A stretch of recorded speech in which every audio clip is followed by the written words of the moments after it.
How many more spider people are there? Superhero fatigue is an ailment that's supposedly been threatening superhero movies for several years now. We all thought that once the MCU united all of its heroes in the Avengers, it might have peaked.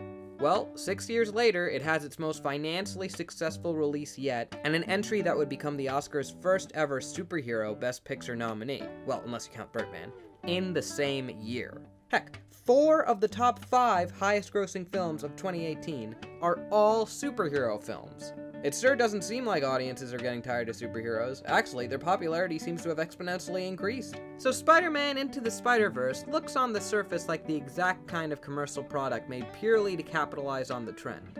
Tired of superheroes? Tired of Spider-Man? Here's a whole multiverse full of them. A superhero movie seemingly about there being too many superheroes. The movie's so overflowing with spider beings that the word spider is in the title twice. But Spider Bob, Spider Out of the Water Spout is so much more than we could have ever imagined. You'd think the best case scenario for a movie based on the Spider-Man superhero property is that it could offer a definitive interpretation of the character. But this movie relishes in the fact that there is no definitive version of the character, nor should there ever be. Spider-Man Let's Sing Another Verse opens with a Spider-Man that proclaims himself the one and only for him to get killed in the first act. And the next Peter Parker we meet is a literal case of superhero fatigue himself, and that he's a fatigued superhero, having done the same web-slinging song and dance for years and years, until he himself seems over his own craze. While the world has been changing around him, what with Aunt May dying and Mary Jane breaking up with him, he seems to resist change himself, having clearly fallen into a rut.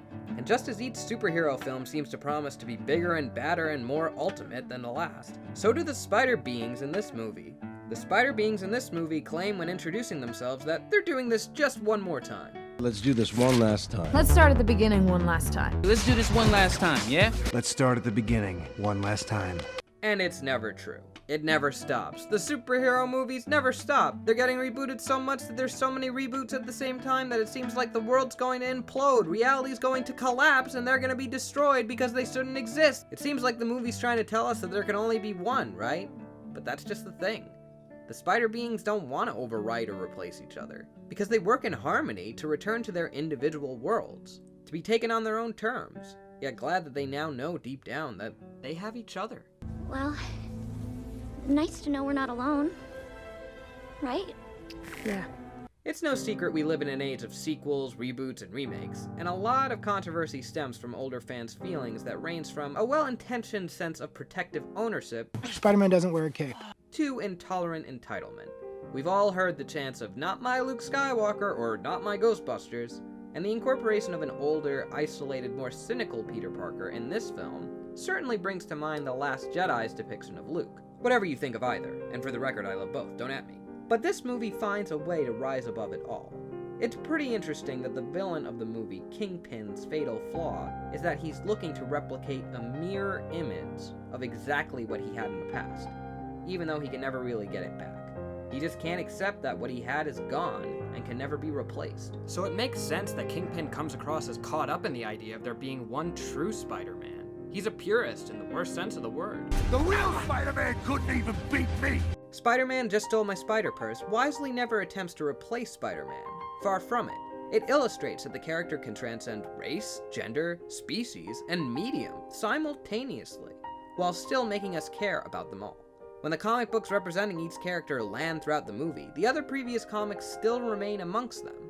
It's an ever-growing stack. No one's taking away the prior ones. You can still enjoy them all, and you very well should. They all bring their own thing to the table. Things change. The world is ever evolving. Nothing lasts forever. Even though Spider-Man insists that he always gets up, in this film it shows us the time that he doesn't. Can't you get up? Yeah. Yeah, I always get up. The coffee's probably not a good sign. This is gonna seem like an out-of-left-field comparison, but hang with me here. In A Very Potter Senior Year, the main driving force of the storyline is a very meta-contextual concern of Harry's that his time in the sun has passed. The original 2 musicals featured references aplenty to Sam Raimi's Spider-Man trilogy, but by the time Star Kid Productions put on Senior Year, the 3rd and final Harry Potter musical, The Amazing Spider-Man had been released. So there's a terrific scene in Senior Year when Harry has a statue of himself being torn down. We had to make room for this, a new statue of Spider-Man! Well, if I'm being replaced by Spider-Man, I guess I can live with that. Yep, Andrew Garfield. Love him. Wait, what? No, Toby Maguire. Oh! But a disguised Dumbledore assures Harry that icons are consistently buried and revived in new forms. Everything has an end, but that's okay. You like Tobey Maguire Spider-Man, but this Andrew Garfield Spider-Man is gonna mean a lot to a lot of kids with bad taste. But one day I'll come and tear him down too. If I get the contract, God willing. This message of the passage of time is compounded by the fact that they reenacted this scene just a few years later, and even more had already changed. I guess if I'm being replaced by Spider-Man, that's fine. Yeah. Tom Holland, love him. The hell is Tom Holland? What is that? The new Spider-Man.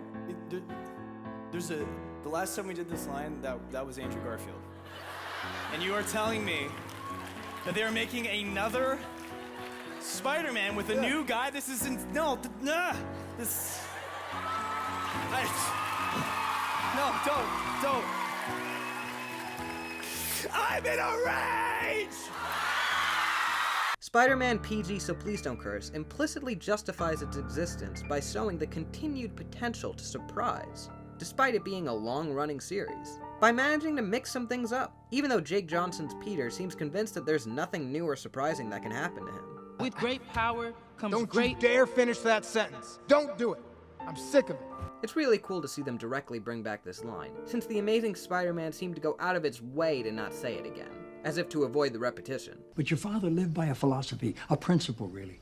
He believed that if you could do good things for other people, you had a moral obligation to do those things. That's what's at stake here. Not choice, responsibility. You understand what I'm saying? Are you saying with great power comes great responsibility? Yes, that's it. That's it exactly. Thank you. This movie directly leans into it, and uses it to its advantage. Peter talks about standard Spider-Man stakes. Or everyone's gonna die. That is what they always say. But there's always a little bit of time before everybody dies. And seems pretty nonplussed by this whole adventure until he realizes that actually the stakes are a little bit higher this time. This is multiple dimensions beginning to crash into each other. This is pretty standard Spider-Man stakes. You get used to it.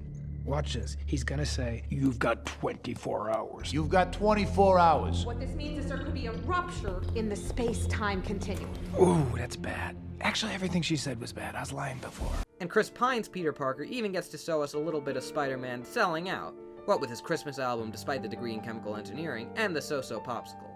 We also get TGI Spideys, which is just great.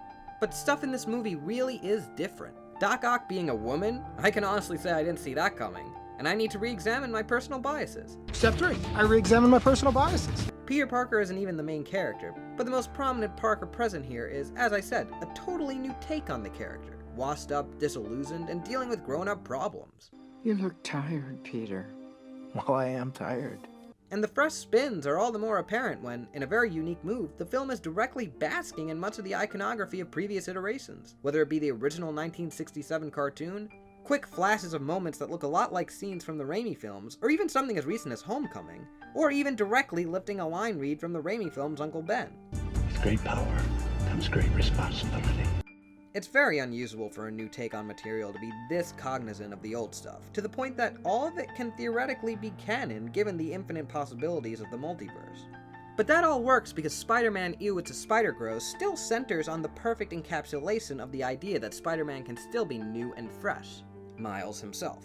Just as audiences have great expectations for the Spider-Man character, Miles has to write an essay about great expectations, but does something different and uses his graffiti art as an outlet instead, literally going against the preconceived expectations. He's got invisibility, he's got Venom Strike, he's actually popular, at least in his old school, and he has both his parents still with him.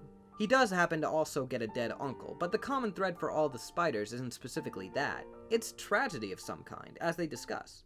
Miles, the hardest thing about this job is you can't always save everybody. Spider-Man Hang On I'm Not Rehearsed takes what could have been a dusty old storage unit and turns it into a veritable sandbox, not bogged down by the constraints of its legacy, but proving that this material continues to evolve.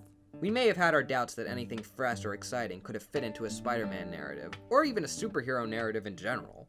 But as a certain unnamed costume salesman tells us, the Spider-Man suit always eventually fits.